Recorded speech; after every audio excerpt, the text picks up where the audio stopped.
Olá, senhoras e senhores, muito boa tarde. Sejam todos muito bem-vindos a mais um Josué Coimbra Podcast. Hoje eu estou aqui com meu amigo Thiago Saquarema e o Brasil vive um momento de tensão política, disputa de narrativa, incerteza econômica. Mas afinal, o que está acontecendo por trás de tudo isso? E para falar um pouco sobre esse cenário para nós, eu trouxe justamente um jovem, né, que é o signo da nova geração, para trazer para a gente o que ele pensa, como é que ele está vendo o mundo diante de tudo isso.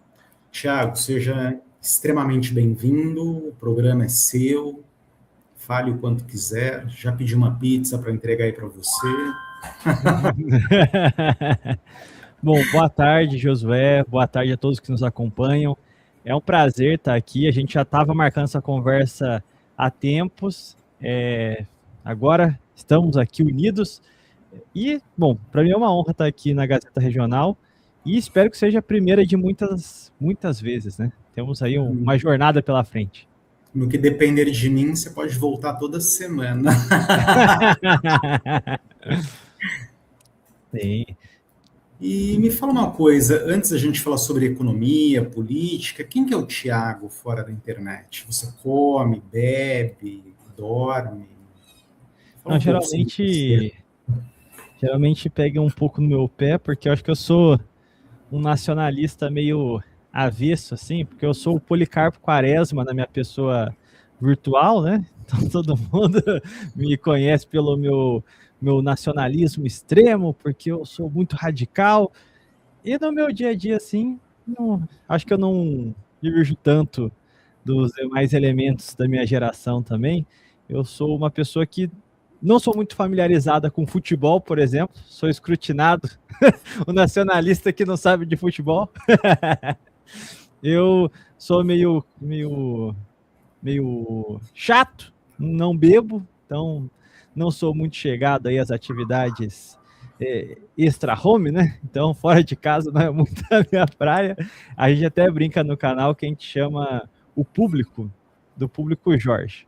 Jorge é o jovem que está sempre em casa, só focado nos seus hiperfocos. Então, além da atividade no canal, eu sempre tive essa, bom, digo sempre, né? A partir do momento que eu começo a me formar, de fato, ali no ensino médio, depois entrei para a faculdade, sempre tive uma facilidade com humanidades, então sempre tive a predileção de cursar história, tanto que eu fiz, me formei, e eu sempre também tive um pensamento meio do contra, então eu sou até meio chato. Então, eu, ao longo da minha evolução política aí, desde o do período ginasial até a formação acadêmica, sempre gostei de cutucar temas controversos. Sempre quis entender o porquê das coisas. E é desse espírito que surgiu o canal, né? Essa questão de questionar e tentar entender todas as partes desse tabuleiro político e geopolítico, para então tirar alguma síntese menos ordenada nesse sentido acrítico, né? Então, por isso, minha persona é essa figura policarpista, bastante extremada, que as pessoas acabam até se assustando quando a gente vai para os encontros, vai para os eventos, porque na verdade eu gosto de ser do contra, eu gosto de questionar e gosto de ficar espinafrando. Mas eu não sou um cara muito rabugento, ranzinza, não. Para além das atividades do canal, eu dou minhas aulinhas de história, fico na minha, assisto um desenho japonês aqui e ali, e basicamente levo uma vidinha pacata. Isso foi uma coisa muito interessante quando você fala que é do contra. Para quem não sabe, o Tiago tem um trabalho maravilhoso, essencial para todos nós. Inclusive, já esteve lá no podcast dos Três Irmãos. Eu acredito que isso é um reconhecimento do quão grandioso tem sido o seu trabalho nas redes. E me fala uma coisa, sendo do contra, você acha que hoje a narrativa ela é construída ou refletida? Não, eu acho que tem um pouco os dois aspectos, se a gente for parar para pensar o que viria a ser o refletir. Porque a narrativa, primeiramente nacional, ela tomou um rumo muito dantesco, principalmente a partir dos anos 70. Então, nós permitimos que a história nacional fosse capturada por grupos, verdadeiras panelas, comprometidas com os seus interesses ideológicos. Então, tudo que fugisse dessa narrativa é maligno, né? É profano, não merece ser ouvido. E muito do meu trabalho foi em cima de questionar esses santos do pau oco, né? Então a gente colocou uma pedra em cima de diversos pontos importantíssimos da nossa história, que eu não consigo conceber a cidadania senão através do reconhecimento desses homens que construíram a nação, que para o que a gente chama de mainstream, hoje é algo inominável, que jamais deve ser reivindicado, muito menos, ou melhor dizendo, sequer deve ser professado, muito menos reivindicado. E o próprio codinome que eu utilizo na internet é justamente para causar esse atrito, né? Saquarema, advindo de uma tradição imperial, Partido Conservador do Império, já se remonta ao que há de mais reacionário no Brasil para esse tipo de narrativa, né? E eu não quis parar em antiguidades, não quis parar aqui no nosso período remoto de construção da nacionalidade. Então eu fiz esse mesmo processo de redescobrir a intelectualidade nacional do século XIX, do século XX, até encontrar os dogmas, os tabus que ainda se mantêm de pé nos dias de hoje.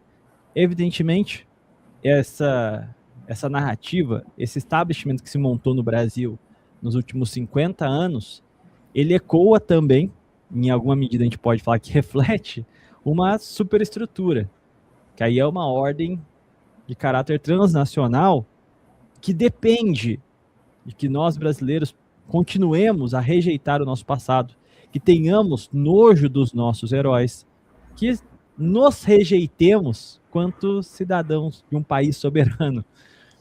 E essa ordem internacional, apesar de ter as suas minúcias, particularidades e interesses, ela na prática que fabrica esses movimentos, a qual, via de regra, eu os denomino como cosmopolitas. Não olham o país a partir de dentro, mas partem todas as suas análises, todos os seus comportamentos, os seus tiques, os seus cacuetes, a partir dessas teses estrangeiras. E esse grau de debate, ele evidencia que a polarização de uma direita e de uma esquerda no Brasil, pelo menos nos últimos 70 anos, sempre foi algo superficial e nunca refletiu uma dualidade real. Sempre foi um teatro na prática. Então a direita, grande parte dos seus teóricos, são defensores de uma sociedade aberta, são contrários aos valores que fundamentaram a nação, têm os seus fundamentos marcados nessa ordem internacional. E a esquerda embarcou também nessa agenda universalista antinacional e hoje, até com mais fervorosidade, acabam representando essa marreta para a destruição de tudo aquilo que é nacional. Então, quando a gente vê uma destruição em terreno econômico propiciado por uma agenda neoliberal, a gente tem uma agenda que a gente chama hoje de woke, né, identitária, destruindo o tecido social, cultural do nosso país. Então, no fim das contas, direita e esquerda não representam nenhuma forma de oposição. Indo à raiz da coisa, e por isso eu me considero um radical, a verdadeira oposição seria entre a nacionalidade, o Brasil, e os inimigos externos, essas forças transnacionais. Eis aí a verdadeira oposição, e eis aí o porquê é necessário para o mainstream continuar alavancando uma polarização de partes que são controladas por um mesmo senhor, né? Sim, você falou uma coisa que eu acho muito interessante, que é o abandono dos nossos heróis nacionais. Quando nós olhamos, por exemplo, a figura da princesa Isabel, a figura de Dom Pedro, Podemos citar, inclusive, a questão da industrialização brasileira, o Barão de Mauá, todos esses, entre outros mais, tem os Rebouças, todos os grandes atores brasileiros que foram brasileiros na sua essência, que buscavam uma nação melhor, que queriam fazer o Brasil crescer, eles foram jogados para debaixo do tapete e hoje você é extremamente proibido de fazer um elogio à Princesa Isabel. Quando, na verdade, tanto ela quanto Dom Pedro, eles queriam um país em crescimento, eles buscavam fortalecer a nação, eles tinham um respeito internacional que o Brasil foi perdendo ao longo dos anos depois da República. Estou errado na minha linha de pensamento? Não, de forma geral a gente consegue concatenar assim. E quando você vai para a escola hoje, esses heróis eles estão esquecidos. Não existe a menor possibilidade de pensar nesses atores como heróis nacionais. E aí, na minha avaliação, entra um problema. E você fala que não existe uma direita, muito menos uma esquerda, e eu concordo também. Quando você olha lá no passado, você tinha uma direita, você tinha uma esquerda, que ela meio que buscava um direito trabalhista, uma melhora para o trabalhador, esse tipo de coisa. Nas últimas eleições, a gente tem visto uma esquerda trabalhando muito nessa questão de agenda woke. Enfim, ela perdeu a característica dela, enquanto você vê uma direita que também ela não consegue dar uma resposta aos anseios da sociedade, a uma construção de Brasil, a um desenvolvimento nacional. Faz sentido para você? Sim, que eu acredito sim. que desemboca nisso que você está falando, do grande capital externo, transnacional. Assim, a gente fez alguns estudos recentemente, porque é muito conhecido a fonte do poder econômico que patrocina a esquerda. Então, tudo é muito explícito, é aberto. Se você for pegar os nomes desde os anos 90, Enéas Carneiro já dizia em TV aberta sobre as vinculações da esquerda com banqueiros como George Soros e as suas fundações. E pouco se comenta, por outro lado, da esquerda, da direita, que também tem vinculações profundíssimas com todo um hall de think tanks que mandam rios de dinheiros para eles promoverem aqui as ideias liberais. Então, pouca gente consegue entender que, se por um lado a gente tem uma esquerda patrocinada por um banqueiro da Open Society, na direita a gente tem os banqueiros que financiam a Atlas Network. E quando a gente vai na raiz da coisa, né, vamos atrás do dinheiro, a gente consegue compreender o porquê é uma falsa polarização.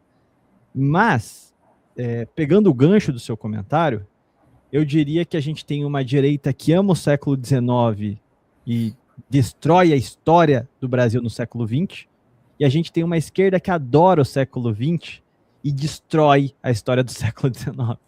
Só que a diferença é que a direita ama a Belle Époque, ama a história dos reinos europeus, dos Estados Unidos no século XIX, mas olha como um Brasil querendo emular essa civilização ocidental no século XIX. A esquerda, ela não olha sequer para o Brasil no século XX. Ela olha para a União Soviética, ela olha para o Vietnã, ela olha para Cuba. Então, no fim das contas, mesmo o apego aos séculos não é pelo que o Brasil construiu nesse processo. E eu acho que essa é a grande diferença do que o nacionalismo pode propor para o Brasil nesse momento, que é a capacidade da gente buscar a teia da construção da nacionalidade. Existe um espírito comum desde os fundadores da pátria, com o Marquês de Caravelas, com o José Bonifácio, com Dom Pedro I, perpassando o século XIX com um partido conservador, com Visconde, com figuras como Visconde de Itaboraí, como Marquês de Olinda, como Duque de Caxias, que foram exímios políticos, e que dão frutos que chegam ao século XX. Homens como Alberto Torres, homens como Oliveira Viana, como Paulo Augusto de Figueiredo, grandes estadistas da era Vargas. Não há contradição nesse processo. O problema é quando a gente perde a capacidade imaginativa, a capacidade criativa de desenhar as nossas instituições a partir de dentro. Quando nós nos rendemos às teorias abstratas externas. Então, quando a gente começa a fundamentar as nossas instituições, o arranjo da nossa sociedade, segundo arcabouços que não são gestados para o nosso povo, são meras abstrações teóricas, sem conexão com a realidade, a gente claramente vai sofrer com uma esquizofrenia estrutural. Então, as nossas instituições serão incapazes de dialogar com o nosso comportamento real, com a nossa população real. E aí, o que serve para estancar essa ferida aberta? Serve a agitação, serve o pão e circo, serve o histrionismo. Então você vai criar caricaturas do seu oponente porque você também é incapaz de apresentar um projeto de Brasil. E por que essas figuras são incapazes de apresentar um projeto de Brasil? Porque ambos são antinacionais. Se a gente, amarrando com o início dessa segunda resposta, por que são antinacionais? Ora, quem é que permitiu, quem viabilizou que essas correntes sejam progressistas, sejam liberais, crescessem no Brasil? Foi um poder externo.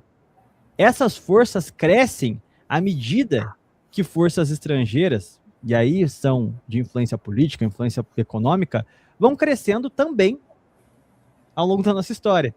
Então a gente consegue, através dessa linha histórica, a gente consegue perceber que o Brasil teve um processo de construção interno da independência até a década de 50. Mas uma vez que a gente começa a se integrar na sociedade global, a partir do momento que esses poderes transnacionais conseguem fazer eco das suas ideias aqui dentro e patrocinar os seus cupinchas, é quando a gente não consegue mais sair do lugar. É muito sintomático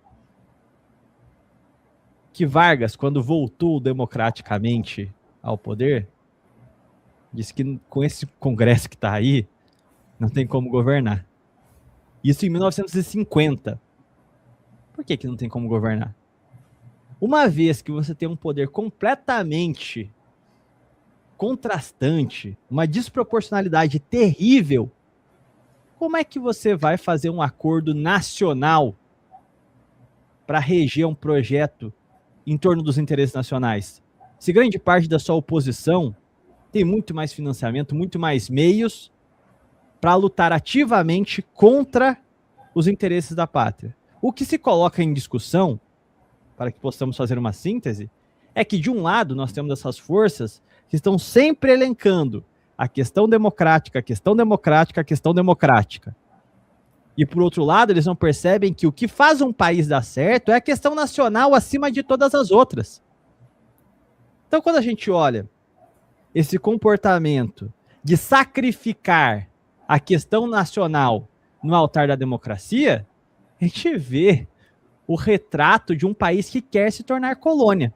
E esse é o nosso drama. Eu diria que é uma cegueira estrutural decorrente da influência prolongada dessas correntes, de tal forma que grande parte do nosso povo sequer consegue diagnosticar o discurso que está exposto a elas.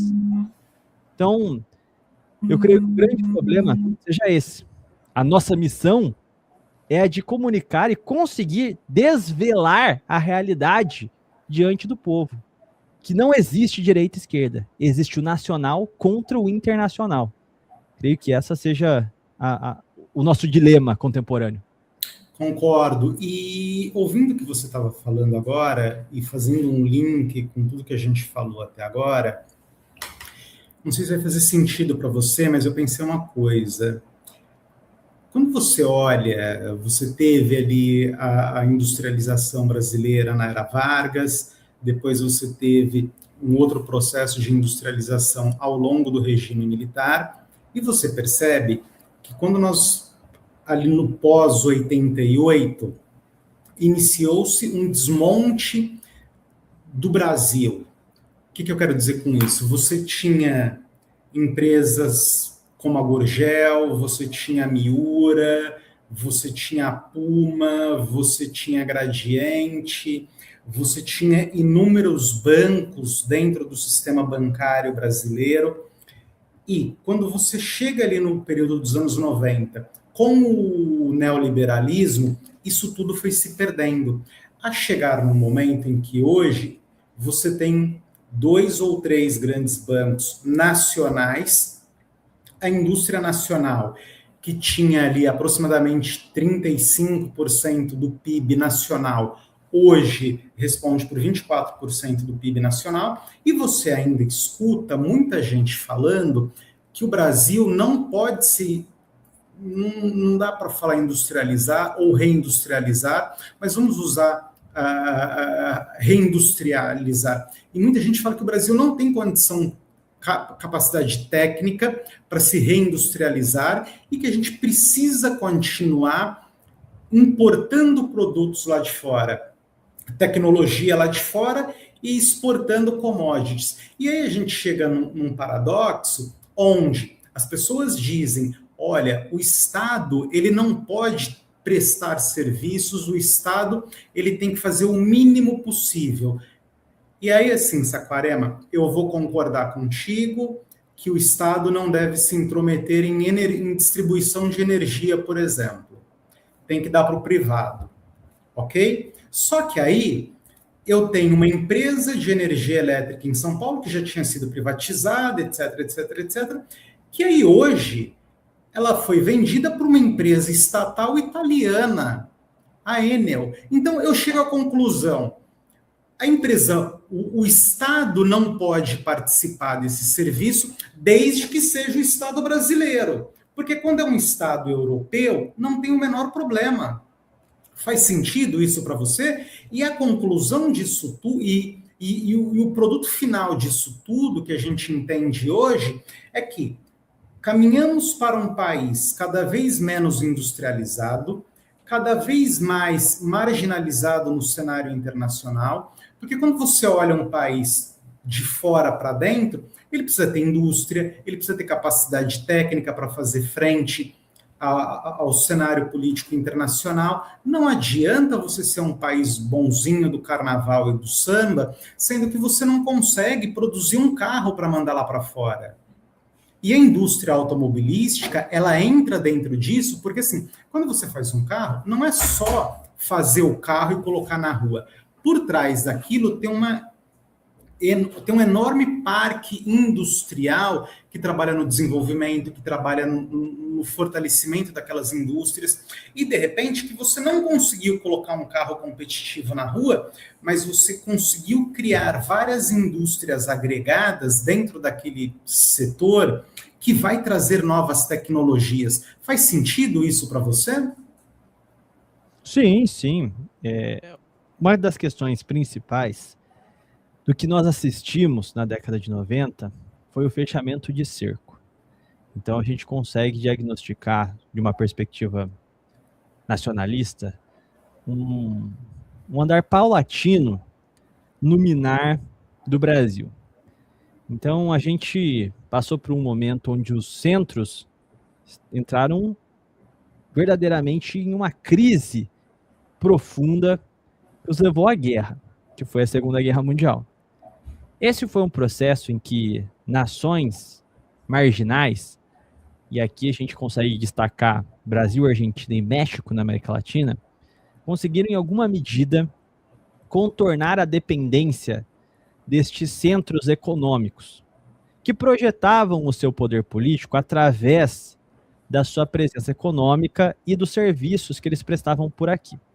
No Brasil, particularmente, nós tínhamos uma profunda dependência de capital inglês, americano, canadense, francês, em questões relacionadas à geração de energia, distribuição de energia, questões relacionadas a linhas férreas, serviço de saneamento de água.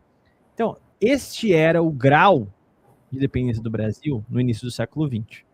Quando vem o entreguerras, especialmente o decorrer da Segunda Guerra Mundial, nós percebemos, e aí a gente tem que dar os nomes aqui, foi uma consciência militar que se impôs de que o Brasil não poderia ficar à mercê dessa conjuntura.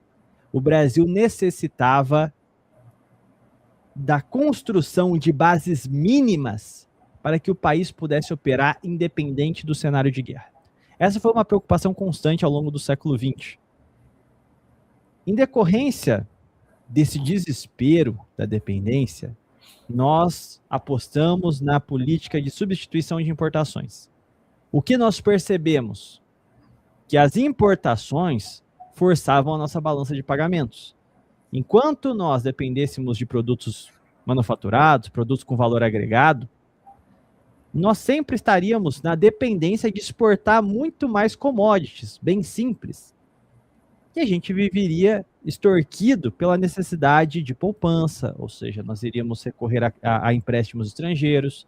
A gente sempre teria uma renda média na população muito baixa. A partir do colapso da ordem global, na década de 30 e 40, nós fomos mais incisivamente em busca de estancar essas dependências. E nós sentimos o gostinho do que é ser uma nação moderna. Então, ficou patente para a direita e a esquerda do debate público que a gente precisaria de uma industrialização. O Brasil, para chegar no século XX, necessitava ser uma nação industrial. Isso estava posto. Então, de direita à esquerda, no Estado Novo e depois do Estado Novo, com a democratização, a gente tinha essa consciência. Qual foi a armadilha? A ideia de que a industrialização por si garantiria o desenvolvimento, e não uma industrialização na mão de nacionais. E essa foi uma armadilha que, parcialmente, os militares e muitos governantes brasileiros caíram. E aí vem o nosso drama da atração das multinacionais. A gente, ao invés de desenvolver pesquisa, buscar, através de empresários nacionais, da livre iniciativa, através de uma burguesia de empresários brasileiros, desenvolver a nossa indústria, a gente foi para o caminho mais fácil e rápido, que era atrair essas verdadeiras monopolistas para o nosso mercado interno. Qual é a consequência disso? A gente trazer uma montadora estrangeira, a gente trazer uma indústria de qualquer quinquilharia aqui para dentro. São empresas que têm linhas de crédito, são empresas que internalizam P&D, não compartilham tecnologia, não vão revelar segredo industrial. Eles vão explorar o nosso mercado interno.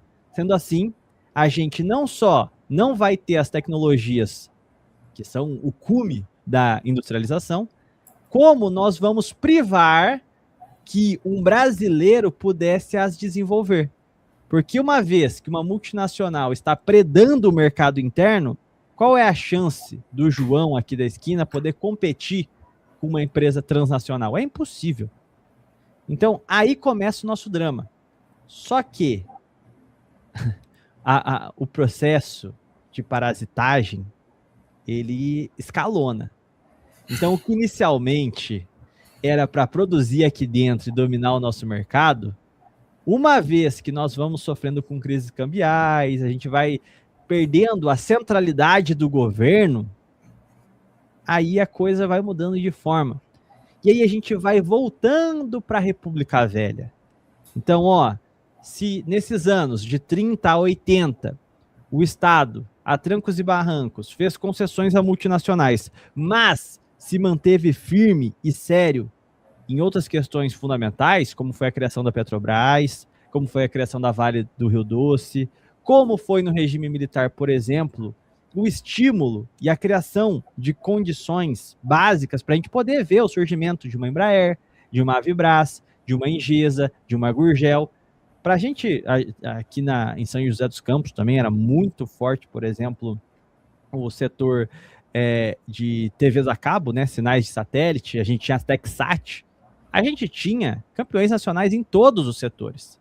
Qual que é o impacto disso? Era brasileiros desenvolvendo tecnologia que era compartilhada com o Estado.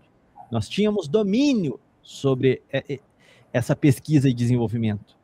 O resultado prático é, quando a gente tem um nacional fixado aqui em uma cidade brasileira, ele está empregando um monte de gente.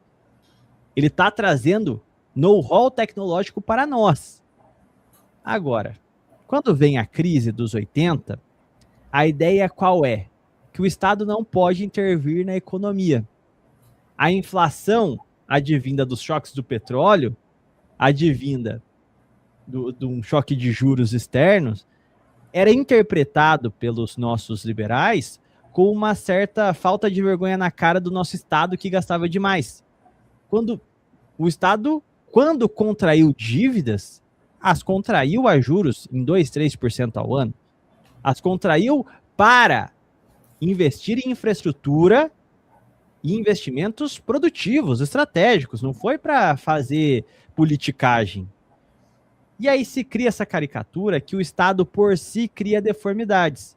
E não que o sistema internacional, o sistema financeiro internacional é politicamente controlado. Afinal, dólar é o quê? É riqueza real ou é papel pintado? É evidente que é uma moeda política.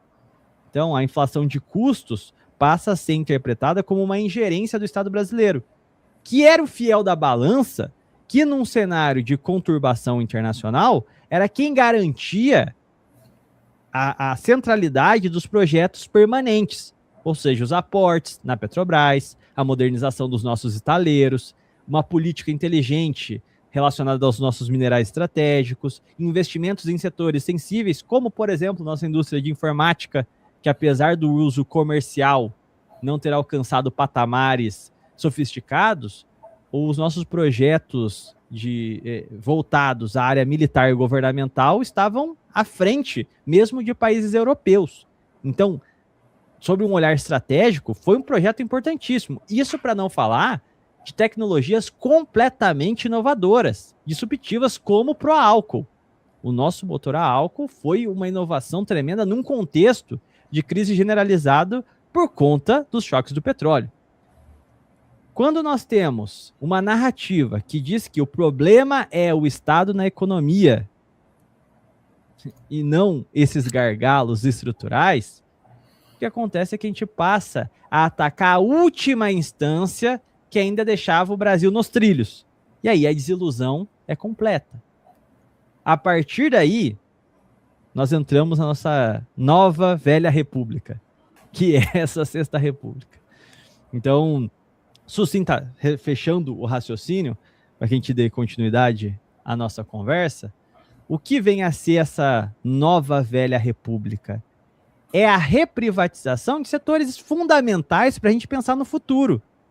Foi nos vendida a ideia de que nós tivemos privatizações e desestatizações na década de 90.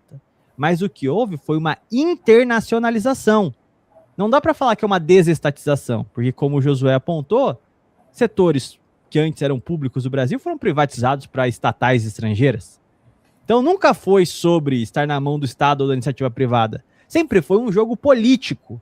Os neoliberais tentavam vender a ideia de que o mercado era sinônimo de técnica, operação racional. Só que isso é uma mentira. Eles respondem a estratégias geopolíticas dos seus respectivos países. Então, quando a gente olha os anos 90, como que a gente resolve o problema da hiperinflação? Via desemprego, via entrega do mercado interno. Como a gente paga a conta do combate à inflação nesses termos? Desemprego, aumento da extrema pobreza, perda de capacidade industrial. O Brasil chegou a ter 40% do PIB composto por manufatura, indústria. Hoje, no melhor dos cenários, a gente rala para chegar a 4%. Então, assim, é uma questão tão gritante, mas, infelizmente, é um debate que, querendo ou não, exige uma certa qualificação de fazer esse panorama histórico. E as narrativas pró-sistema financeiro são muito fáceis, né? É a ideia da contabilidade de uma casa. O Estado é igual uma casa, só você não gastar mais do que arrecada. Como se o que você arrecadasse não estivesse sendo contrabandeado por um cara que está pegando da sua carteira. É o serviço da dívida. Então chega a ser ridículo, né? E como que você vai ter dinheiro para pagar conta se você não investe em nada produtivo? Quando você quer dinheiro para sua casa, você vai trabalhar ou você para de comer para não gastar mais comida? Não tem como. Eu paro de comer para não gastar mais comida. É a lógica que o Brasil adotou desde os 90 para cá, né? Sim, mas é engraçado isso, né, meu? Por isso que eu até fiz uma provocação no começo, quando eu falei que era interessante você vender as suas indústrias. Olha, por exemplo, dentro dessa mesma narrativa de que o Estado deve ser mínimo e que ele não deve interferir nas empresas que não são competitivas. Pois bem, e aí eu vou insistir no caso da Gurgel, porque é um exemplo emblemático e é o signo da indústria nacional. Nós deixamos a Gurgel falir. Isso é incontestável. Só que quando nós tivemos a crise de 2008, a Chevrolet faliu, mas ela não faliu no Brasil, ela faliu a matriz lá nos Estados Unidos. O que os nossos liberais, nossos professores liberais nos deram como exemplo? Vamos estatizar a Chevrolet, colocar todo o dinheiro necessário nessa empresa e quando ela estiver caminhando sozinha, nós a devolvemos para o mercado. E aí, Saquarema, eu te pergunto, a lógica de que o Estado não deve se intrometer na indústria serve só para mim ou não serve para o meu professor? Porque lembre-se, quando a gente está falando de uma montadora de veículos, não é simplesmente o carro, né? É uma arma política, é um instrumento político, como você bem falou sobre o dólar. E aí só serve para mim a lição. E quando a gente olha e vai derivando, nós observamos que a França, até hoje, ela domina diversos países através de moeda, através de política, através de pactos coloniais. E o Brasil, ele fica preso dentro dessa escola que só nos leva para o atraso. Porque aí você não pode gastar mais, você não pode industrializar seu país, você não pode fazer nada. Por outro lado, nós observamos a China, que veio na contramão de toda essa escola. Porque quando a gente olha o Brasil em 1980, éramos a 6ª maior economia do mundo. Hoje somos a 11ª. A China era a 10ª maior economia do mundo naquele período. Hoje ela é a 2ª. Só que a gente observa que ela fez o contrário do que o manual explica. Ela pegou o manual, jogou fora, se estruturou dentro de uma escola nacionalista e hoje está aí o resultado. E por que eu não consigo minimamente seguir essa cartilha? Você entende que existe? E aí, para mim, fica... Porque assim, quando você ouve falar, olha, vamos ser liberais, vamos abrir o mercado, é linda a história, correto? Produção, o melhor vence. Só que na prática isso não funciona. E além de não funcionar na prática, a pessoa que me manda seguir essa cartilha, ela não segue.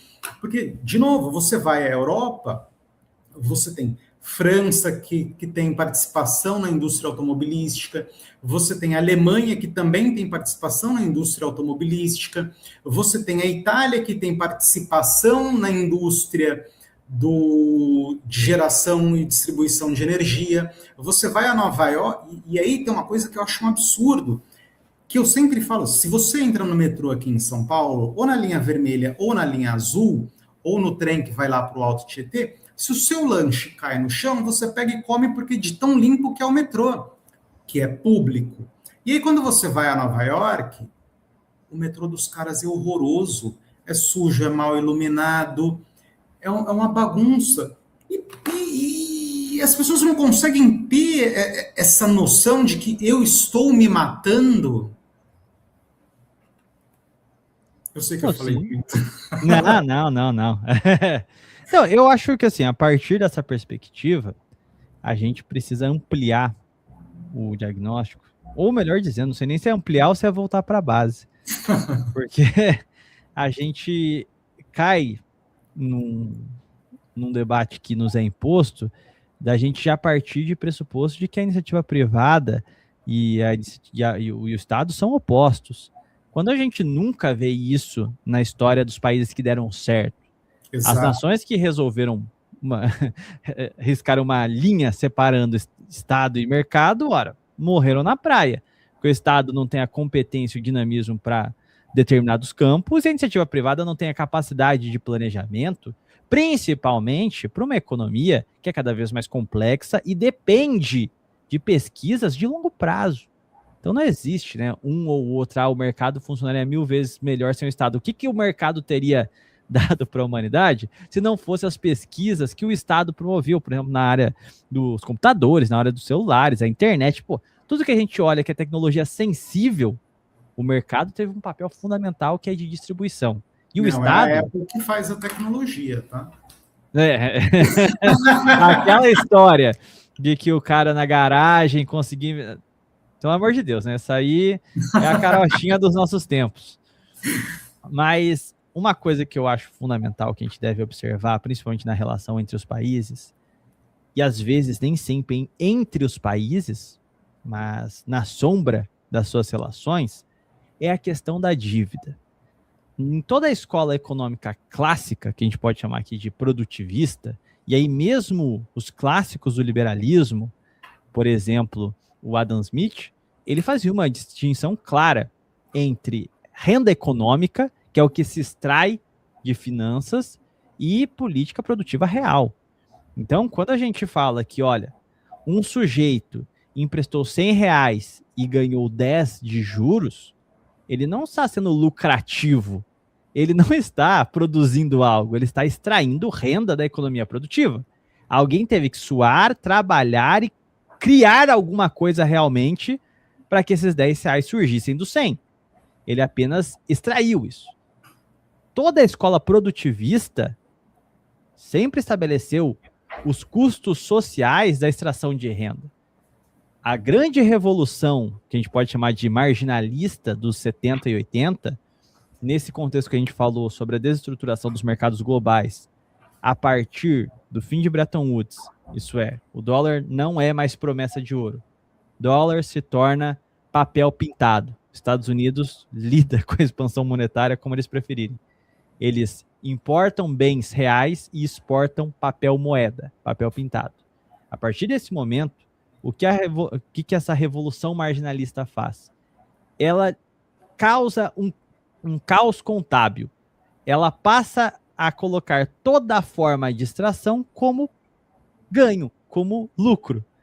E aí a gente começa a analisar as economias modernas e a gente vai vendo a economia de castelo de cartas, né? Então a gente vai ver países meramente extrativistas, países que ganham com finanças, todo esse sistema financeiro acastelado, e a gente começa a considerar isso lucro, economia real, quando na verdade o que está acontecendo é uma extração de quem produz. O caso de atrofia desse tipo de narrativa política é o Brasil e os Estados Unidos. Nos Estados Unidos, o que aconteceu com a financiarização? A partir dos 80, choque de juros. Olha, o Estado faliu, as despesas estão muito altas, não tem como o Estado ficar investindo em tudo quanto é coisa. Então, olha, o Estado e a iniciativa privada vão se financiar via mercado de capitais. Qual é a consequência desse processo? O que antes eram as relações voltadas ao bem comum, a relação consumidor e empreendedor, patrão e empregado, que tinham alguma conexão, tornam-se unicamente uma relação de extração para remuneração do capital. Então, nós vemos aí os casos, por exemplo, com eletrodomésticos. Os avós sempre falavam, né? Olha, compra a geladeira da marca tal, que é muito boa. Eram tidas, né? Os eletrodomésticos eram tidos como bens de uma única compra. Você levava para o resto da sua vida e você fazia manutenção com muita facilidade. Hoje, se o eletrodoméstico dura 10 anos, já é um milagre, né? E por que isso acontece? Isso acontece por essa relação de produção que foi no âmago modificada. Não interessa mais a quem produz o cliente, porque não é o cliente que dá retorno a ele. Quem dá capital a ele é o mercado de capitais. Então, para quem produz, faz mais sentido remunerar o capital do que satisfazer os seus clientes. Uma vez que você consegue se financiar dessa forma, qual é o impacto estrutural? Pequenas empresas têm credibilidade no mercado de capitais? Não. Ela não tem escala. Ela não consegue garantir que ela vai remunerar esse capital emprestado. Ou seja, os juros para ela vão ser muito altos. Ela não vai conseguir ter escala. Enquanto os grandes, pela mera presença deles, vão ter capital em quantidade e barato. Os juros vai ser baixinho. qual é a consequência disso? Concentração. A globalização, que veio para nos prometer uma economia mais barata, mais eficiente, o que nos entrega? Produtos de pior qualidade, a manutenção se torna infernal, acho que todo mundo já passou por isso, um monitor quebra, foi uma peça que queimou, tá, quanto que é para trocar essa peça? Olha, é melhor você comprar um novo, porque essa peça vem lá da Tailândia, não sei das quantas, então vai ficar muito caro para fazer a manutenção. Ou seja, o processo de especificação econômica desmontou as cadeias nacionalizadas, que a gente, para produzir um bem até a década de 70, a gente precisava integrar o P&D. Então a gente perdeu, na prática, empregos, porque com a especialização não precisa mais dessas fábricas aqui. Cada país vai fazer uma parte muito baratinha. A gente perdeu o cuidado com o consumidor, porque a lógica é cortar todos os custos possíveis e imagináveis para remunerar o capital. A qualidade é sacrificada também, porque tem que estimular recompras para que o faturamento semestral das empresas cresçam, para ele remunerar ainda melhor o capital.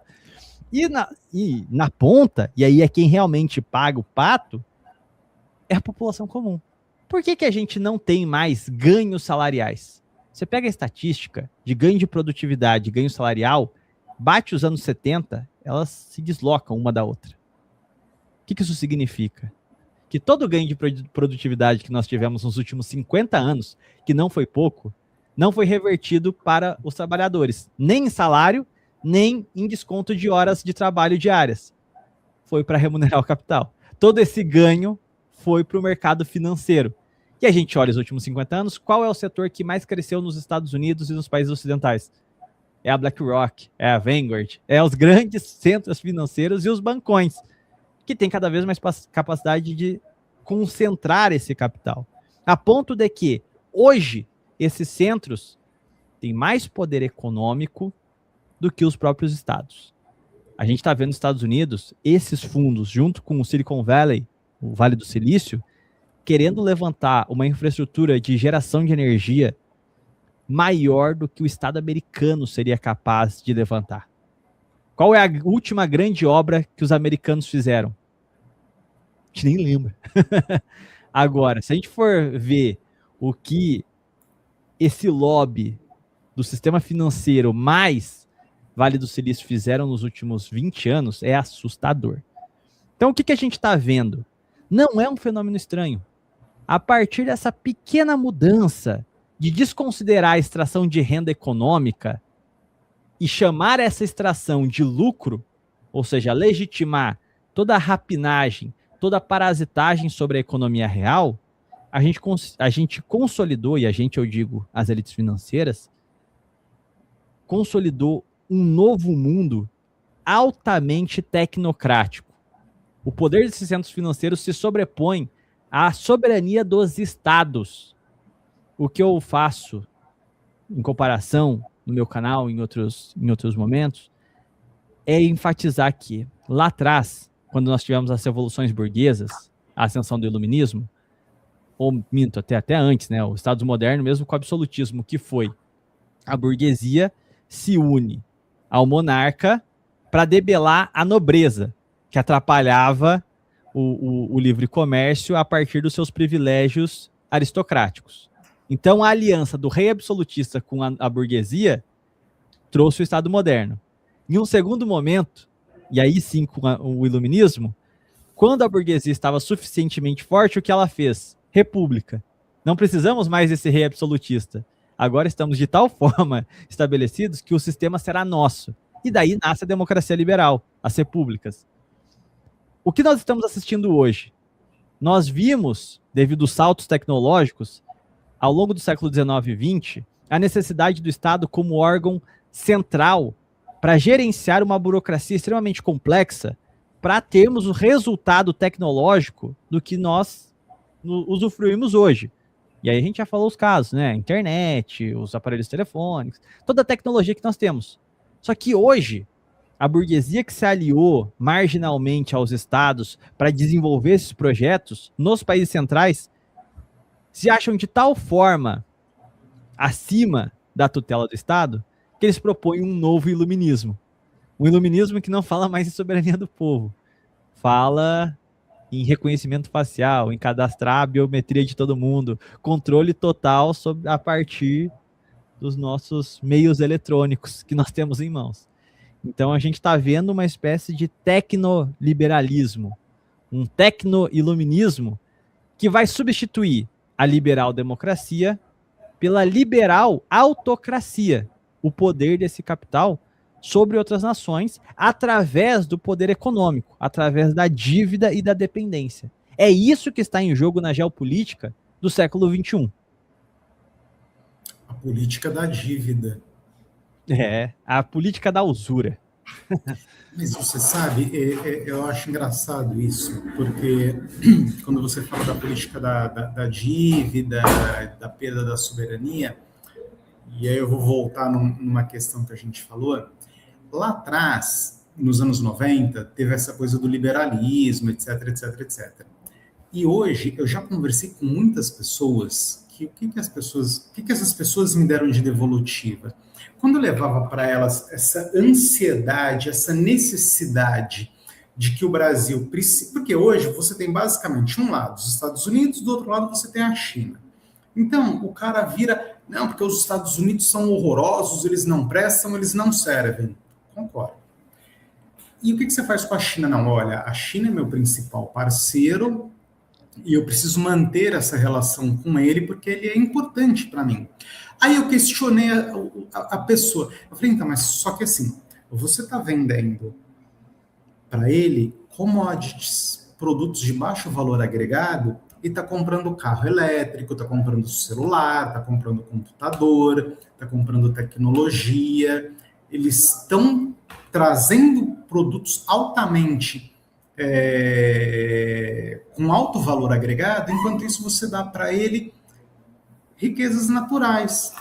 Não, mas veja bem, eles fazem isso, mas em contrapartida, nos carros elétricos deles, eles dividem conosco a tecnologia. Eles mandam o código-fonte do carro aberto. Aí eu falei para a pessoa, olha, eu não consigo levar essa conversa adiante.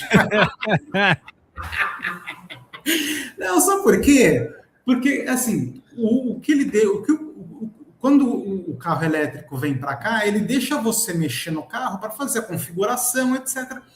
E aí, Saquarema, eu chego à conclusão que se nos anos 90 eu deveria ser liberal, hoje eu tenho que me submeter a uma lógica onde eu vou continuar sendo um produtor de commodities, me tornando uma fazenda mundial, porque é importante e eu não estou defendendo os Estados Unidos, tá? Quero deixar claro.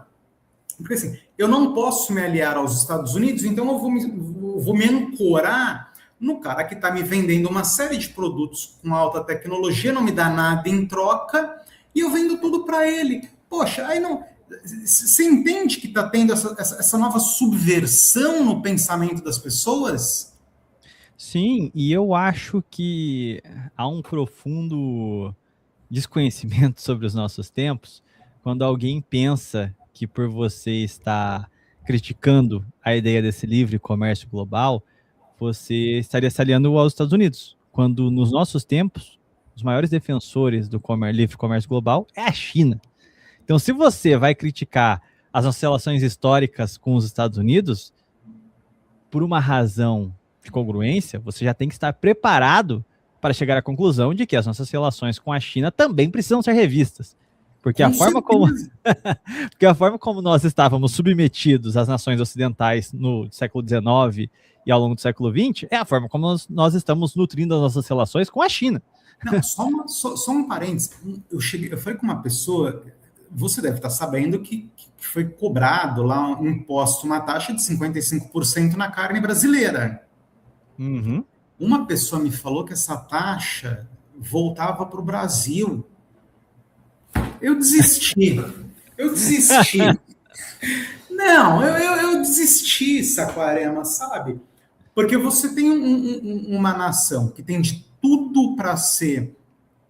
E aí eu não sei se você concorda com isso ou não, mas assim, o Brasil ele tem de tudo para ocupar o espaço geopolítico que a Europa está deixando no mundo, por uma questão de tamanho, por uma questão de economia, por uma questão de tecnologia, Basta nós querermos e realizarmos um programa, um projeto de Estado para chegar nesse lugar. Só que, ao contrário disso, e eu não estou defendendo, eu brigo com os Estados Unidos, me alio à China, que faz exatamente o mesmo que os Estados Unidos fazia. Qual que é a lógica? Não, é uma confusão de não conseguir compreender que as nossas relações com o mundo ocidental são de parasitismo financeiro.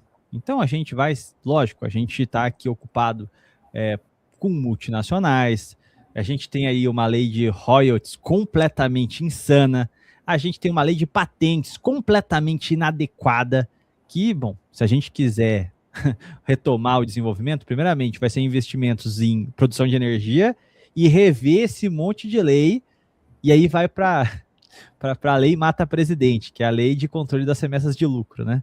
Que essa aí foi o que derrubou o Vargas em 45 e o que derrubou o João Goulart em 64.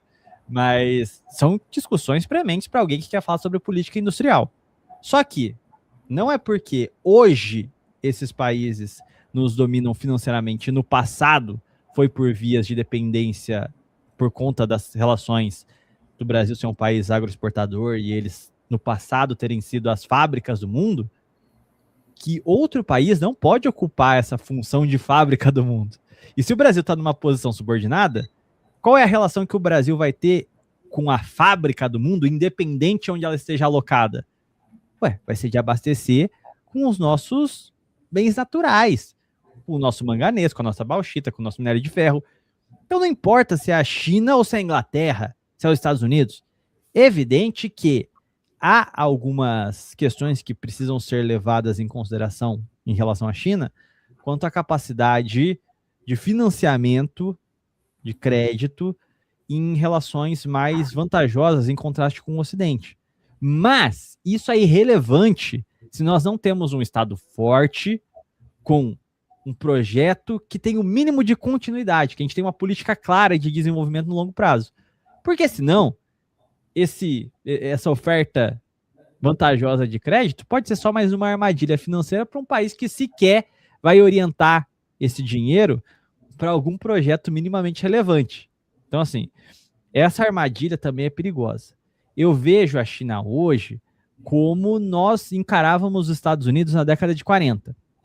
Então, é um país que tem dependência para com o nosso também, não sabe como manejar o Brasil na sua geopolítica, então não sabe que papel dar a essa figura excêntrica que é o Brasil, mas ao mesmo tempo, o Brasil, apesar de estar numa posição desvantajosa, consegue aproveitar das suas características de dependência que o país imperial tem com os nossos bens, para que possamos barganhar, dentro de circunstâncias adequadas, certos objetivos estratégicos.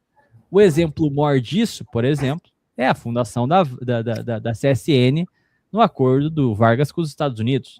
Foi um bom jogo de você conseguir extorquir o seu algoz, né? Então, assim, é esse jogo de cintura que nós precisamos ter com relação à China.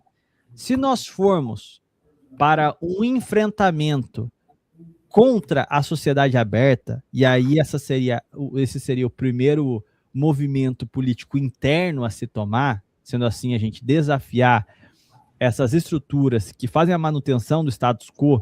Então a primeira reforma a ser feita seria em terreno político, seria consolidar as nossas bases. Quando nós fizéssemos isso, a gente sofreria com os assédios dos países ocidentais, que são os promotores desse mundo da sociedade aberta, que ganham com o sistema financeiro. É evidente que sim. Institucionalmente, quem iria se manter neutro, ambíguo com o Brasil, seguindo um novo rumo fora da ordem liberal? Seria, evidentemente, os países não alinhados com isso. Daí entra a China, entra a Rússia, entra a Irã. Mas isso não os torna aliados incondicionais do Brasil, e nem que eles nos devam favores por isso. Eles só veem interesse em mais um país sair da ordem ocidental, no sentido de submissão total, aderência de regime político, porque numa correlação de forças internacionais, isso também é vantajoso para eles. mas nada tem a ver de amizade entre as nações.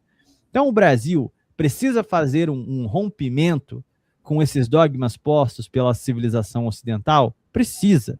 Isso automaticamente se traduz nos países não alinhados como aliados do Brasil? De forma alguma. Então são vários âmbitos que a gente tem que encarar essas relações. O que cabe ao Brasil? Aproveitar o temperamento de negociação do chinês. Então, se você não é abertamente agressivo com ele, ele tende a ser mais, não vou nem dizer moroso, mas ele aumenta o tom da discussão com mais vagarosidade. Então, há aí um espaço para um Brasil com vontade política para reverter aos poucos a situação que nos encontramos. Por exemplo, se nós temos amanhã um governo e um regime político que coloca a questão nacional em primeiro lugar, não vai ser do dia para a noite que a gente vai estar aqui fazendo celulares de última geração, que a gente vai ter os melhores carros do planeta. Tudo isso depende de pesquisa, depende, né, de um projeto de longo prazo. A gente vai ter que superar os nossos gargalos educacionais, os nossos gargalos energéticos, os nossos gargalos de infraestrutura como um todo. Então vai ser um projeto longo e a gente vai precisar de capital para operacionar tudo isso, né? A gente vai precisar lidar com os assédios dos países que têm muito a perder se o Brasil volta a ter uma política soberana. Então, assim, a China pode cumprir um papel importante para o Brasil nesse momento transitório. E aí a gente tem que se perguntar, em alguma medida, qual é o papel dos Estados Unidos também? O quão agressivos eles podem ser com a gente? Porque as nossas relações, muito ruins e traumáticas em dados momentos, também tivemos os seus momentos positivos ao longo da nossa história, como no episódio da CSN já citado. Então não é como se a gente fosse fechar a porta definitivamente para os Estados Unidos. Afinal, para onde que a gente exporta os nossos aviões da Embraer? Assim, a gente é competitivo no agronegócio nos Estados Unidos, mesmo eles também competindo com o Brasil em muitos setores. Então, assim, a gente também tem boas relações com os Estados Unidos economicamente. A gente precisa mudar o caráter dessas relações. Então, o problema é quando a gente tem propagandista ocidental aqui, falando que os Estados Unidos é a melhor coisa do mundo, que a gente tem que se submeter, como agora a gente tem um monte de propagandista chinês aqui dentro também, né? Quando, na verdade, são nações. A gente tem que saber como se colocar nessa discussão e como priorizar os nossos interesses, né? Nenhum país chega querendo firmar compromisso segundo o interesse de terceiros.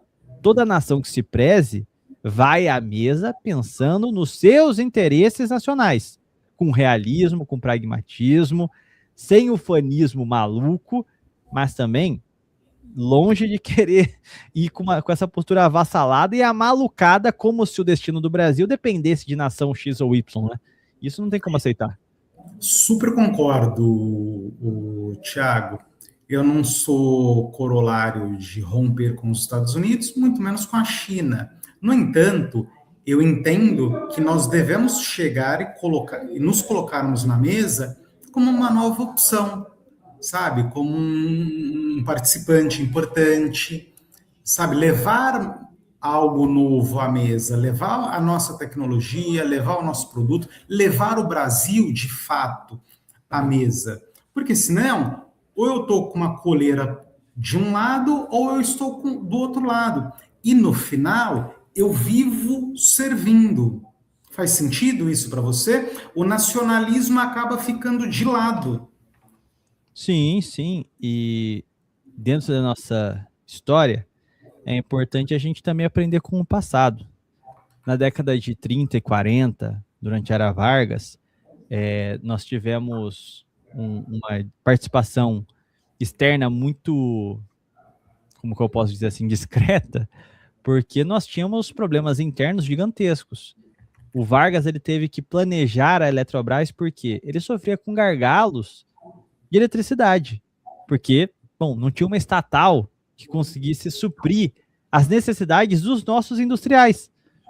A gente tinha, na década de 40, debates sobre a incapacidade dos nossos nacionais de abastecer o mercado interno. Então, era uma posição muito mais modesta, por assim dizer. A gente estava num processo ainda de começar a levantar a infraestrutura, ver onde estão os nossos gargalos. O que Vargas percebeu na década de 40 e foram lições importantíssimas para as décadas subsequentes? Gargalo de metalurgia. Sem metalurgia pesada implementada no Brasil, não tem como fazer nada. Não tem como fazer carro, não tem como fazer avião, não tem como fazer nada. Questão petroquímica. Sem controle da extração e refino do petróleo e alicerçar uma base industrial de derivados, não tem como o Brasil sobreviver nos próximos séculos.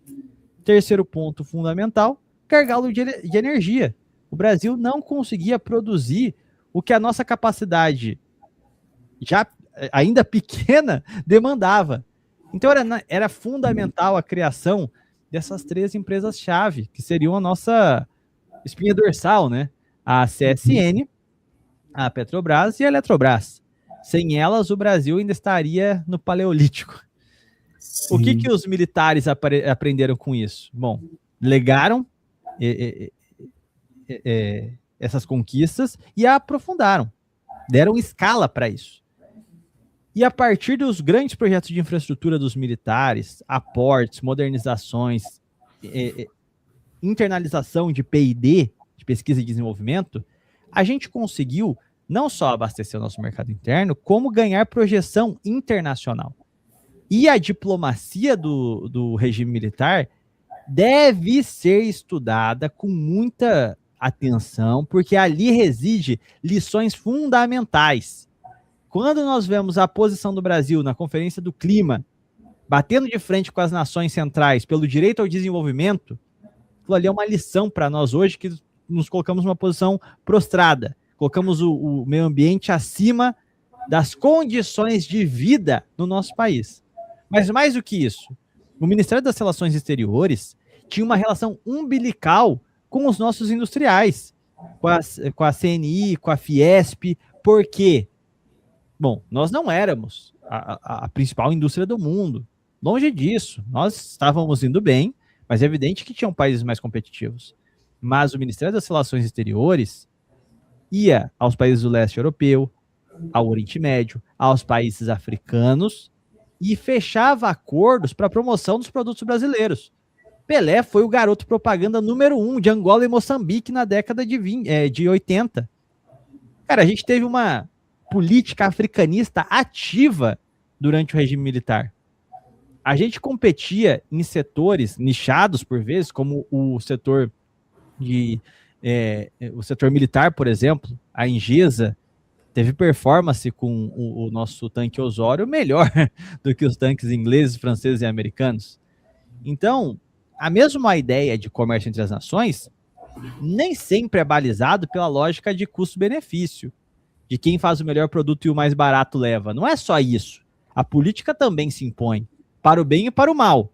Quebraram nossa Engesa através de uma manobra, porque nós tínhamos vantagem na venda do Osório, mas por pressão americana, um contrato milionário foi engavetado e causou a destruição da Engesa. Mas, por outro lado, nós conseguimos, por exemplo, nos projetar em diversos mercados que a gente chamaria de bugigangas, né? Guarda-chuva, chuteira, garrafinha, squeeze, não sei o quê. A gente conseguiu mandar tudo isso para diversos países africanos e vender uma imagem de Brasil. Se a gente está falando de um momento que o Brasil volta a ter uma política séria, permanente, objetivos nacionais e quer desenhar a sua zona de influência, nós não devemos nos balizar dentro da lógica de que a gente vai competir com a China. Olha, a China não respeita seus trabalhadores, não respeita seu meio ambiente, não respeita a dignidade humana. Eu não quero competir com a China. Nós devemos impedir a competição com a China. Esses são os critérios a colocar na mesa. Só uma coisa. Você falou uma coisa bem dita sobre a questão do trabalho. E desculpa ser chato, eu já questionei o pessoal também sobre essa questão trabalhista na China, mas aí o cara vira, não, mas é que é outro sistema. Aí eu chego à conclusão, Thiago, que assim, não você, tá? Que você não quer discutir um Brasil, você não quer fazer uma discussão saudável. Você tem um lado que você não gosta, um lado que você gosta e um lugar que você, e um cara que você quer seguir. Você fala para o cara, mas assim, como que eu vou competir com a China se eles não respeitam os direitos trabalhistas? Ah, não, mas respeita. Aí você mostra, ó, não respeita. A pobreza, tudo que a gente já sabe, você mostra para o cara, não. Então, na minha avaliação, desculpa cortar, antes de tudo, é preciso restaurar um sentimento nacional no brasileiro. É preciso que as pessoas tenham orgulho de ser brasileiras e, posteriormente a isso, que leve à frente a ideia de um Brasil melhor. Porque senão, elas sempre vão buscar uma resposta e uma saída, porque, e hoje a gente está com essa política, ou é Estados Unidos ou é China, então como o cara não gosta dos Estados Unidos, ele vai falar que lá é sempre melhor. E a minha proposta não é rivalizar com eles, mas é fazer um Brasil diferente. Entendeu? Sim, até porque os nossos critérios não devem se balizar pelo homo econômicos, né? A gente não toma decisão na nossa vida por questões meramente econômicas. E as nações também não. Então, não existem nações amigas. Não, sim. E também, ao mesmo tempo, não existe o pragmatismo absoluto. A gente não precisa comprar sempre do chinês porque é mais barato. Tá bom, a gente abriu nos anos 90 para o mercado de bugigangas chinesas. Beleza, a gente viu o surgimento de um monte de lojinha de R$1,99. E qual foi o custo disso? Por exemplo, aqui na minha cidade, São José dos Campos, era parque industrial, ainda é, né? Mas muito diminuto se comparar com o que já foi um dia. O que eu mais tive, quando eu fiz a faculdade, trabalhava também em portaria.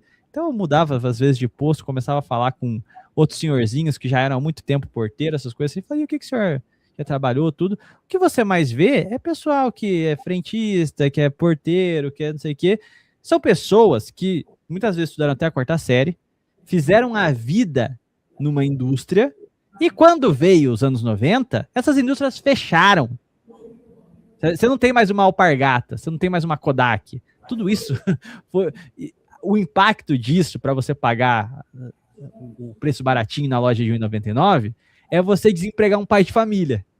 Você vai criar o emprego qualificado na China, ou às vezes nem isso, né? Você vai escravizar 2 para o seu produto baratinho, e ao mesmo tempo você vai causar um mal social terrível aqui dentro. Aí você vai ver, beleza, sobra o que para trabalhar então? O setor de serviços, todo mundo trabalhando no 6x1 em uma condição terrível.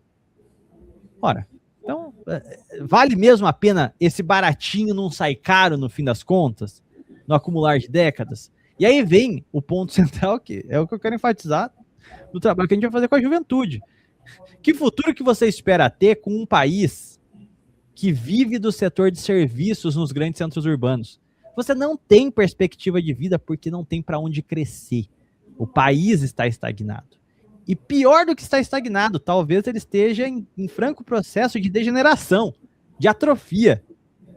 Então, a gente volta para aquela pergunta amarga, ou melhor, aquela sentença que todo pai deve fazer aos seus filhos, desde que nós entramos nesse processo da nova velha república, que é questionar, e aí, meu filho, você quer ser um escravo ou você quer ser um canalha?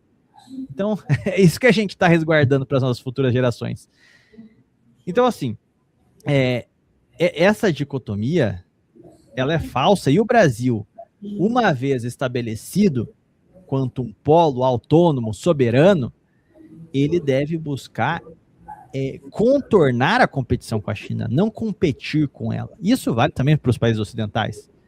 Quais são as nossas janelas para o mundo? Nós somos o maior país católico do mundo. Golbery Couto e Silva dava essa definição. Nós devemos buscar estreitar relações com os países católicos do mundo. São mercados que nós poderemos influenciar culturalmente. Nós somos o centro da Lusitânia, da Lusosfera. Então, segunda janela para o mundo, todos os países falantes da língua portuguesa. Um mercado super aberto para nós. Nós temos uma vizinhança que se espelha nos ditames do Brasil. Então, a América Latina tem o Brasil como um farol, outro ambiente para a gente crescer econômica e geopoliticamente. E em quarto ponto, nós precisamos de uma política que pode se chamar de terceiro-mundista, de país em desenvolvimento, mas fato é que para esse conjunto de países que ficam periferizados, marginalizados, e fica com esse sonho de um dia ter um lugar ao sol, vem no Brasil um país cheio de capacidades e que já mostrou ter capacidade não há muitas décadas atrás. Nós éramos o império dos trópicos para os países africanos nos anos 70 e 80. Nós temos que voltar a vender essa imagem do Brasil. E eles estão super abertos à cooperação com a gente. O quanto nós não ajudamos Angola e Moçambique no seu processo de independência.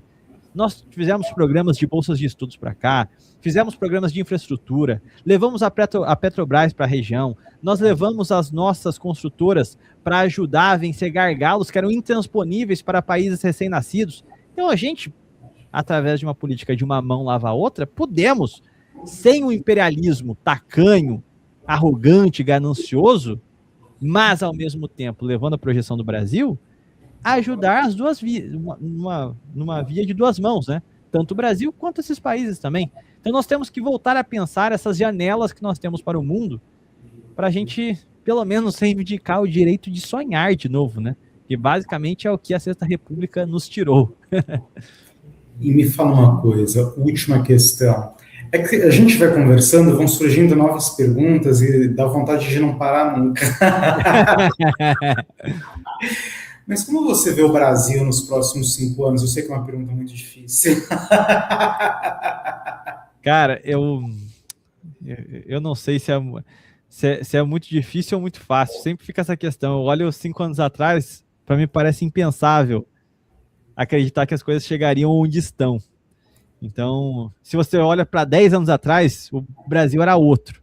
Mas, sim, ao mesmo tempo, os nossos dramas profundos, longe da política dos noticiários, permanecem, né? Se agravam.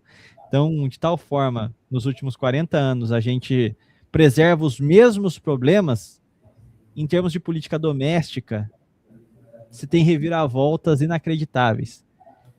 E, infelizmente, o que a gente percebe é que são reviravoltas que sempre acabam de tolher as nossas energias, né?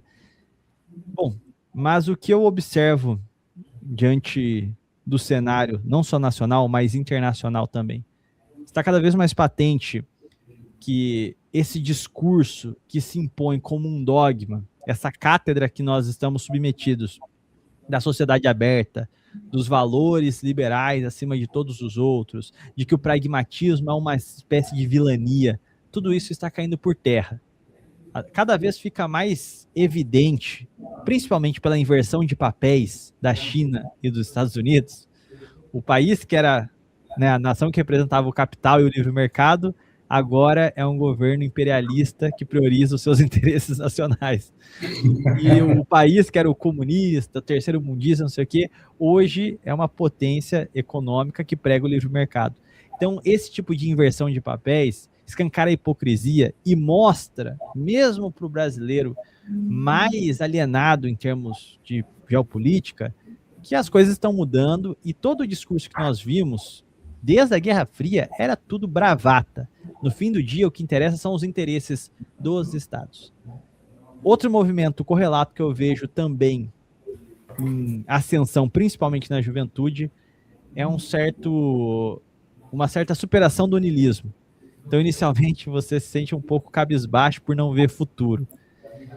Em terreno cultural, você se sente um pouco cabisbaixo porque, aparentemente, todas as gerações tiveram elementos para chamar de seu, tiveram a sua identidade própria. E as gerações mais novas são cada vez mais atomizadas e com uma cultura cada vez mais artificial, singular para todos no globo. Todos fazem a mesma dancinha no TikTok, com as mesmas músicas, com as mesmas modas. Então, se perdeu o senso de identidade. Só que diante dessa decadência, esse niilismo da falta de perspectiva se torna uma espécie de rebeldia criadora. Então, a gente está vendo em parcelas da juventude um espírito muito forte de querer idealizar o que nós já fomos um dia. o olhar para o passado como um período de grandeza. E isso facilita o processo de resgate da nossa história, dos nossos heróis, dos nossos valores. As pessoas, devido a essa cegueira, a esse desenraizamento, buscam se atrelar a toda e qualquer migalha de identidade, de raiz. E isso pode ser a faísca para um movimento muito maior. É por isso que eu acho assim, uma aposta extremamente torta olhar para o momento atual e crer que o nacionalismo econômico por si vai responder às nossas contradições, os nossos gargalos, os nossos dilemas. Eu não acredito nisso, porque eu acho que o centro dessa crise, ela é, antes de tudo, moral, existencial, cultural, identitária. Então, sem a justificativa do Estado no ethos nacional, no retomar da espiritualidade, da cultura, da tradição, será impossível a prática de qualquer nacionalismo em qualquer outra esfera, seja em termos geopolíticos, econômicos ou qualquer coisa do gênero. A batalha é espiritual, é civilizatória. Então, enquanto a gente não der a devida atenção para essa carência, dessa crise existencial que as gerações mais novas passam, eu não acho que nós teremos perspectivas de vitória diante dessa crise. Mas, posto que há um crescimento orgânico em busca dessa tradição, em busca desse ethos, não vou aqui, né, querer fazer uma pregação messiânica no sentido de que nos próximos 5 anos a gente vai resolver o Brasil. Mas, com certeza, as eleições desse ano serão decisivas para demonstrar que o nacionalismo brasileiro não só existe, como ele é operante e é representativo. Ele tem peso na equação. Então, nós temos uma missão posta imediatamente para esse ano, mas também para os próximos 5, que é estruturar esse movimento nacionalista, essa retomada do conceito de Brasil. O Aldo nomeou o seu livro, né, o Quinto Movimento, Propostas para uma Construção Inacabada. E eu acho que esse termo é perfeito, porque é isso que uma nação é. É uma construção em constante construção. Ela nunca vai estar propriamente acabada, né? Então, nós temos que abraçar esse lema como a nossa bandeira, a nossa camisa mesmo, no enfrentamento dos próximos 5 anos, e mostrar que há esperança diante dessa falsa dicotomia que se impõe perante nós, né? Entendi. Enfim. Bom, a gente já passou de 1 hora fácil. Uma pena, mas eu vou ter que finalizar o programa. Não gostaria, mas vai ter repeteco, calma. Com certeza. É que quando a conversa é boa, a gente não quer parar, né, meu? Quer continuar. Mas vamos marcar de novo, vamos continuar. Foi muito bom estar contigo aqui. Valeu esperar esse tempo todo. Foi uma conversa muito esclarecedora. E volte quantas vezes quiser e puder. Não, eu estou sempre à disposição. A gente está sempre se encontrando aí nos eventos, nas coisas todas. Então, com certeza, a gente ainda vai trocar muita ideia. E espero que possamos sempre trazer aqui para o público também reflexões preciosas, né? Com certeza. Então é isso. Obrigado, Saquarema. Obrigado a todos vocês que nos assistiram. E até a próxima segunda-feira. Tchau, tchau.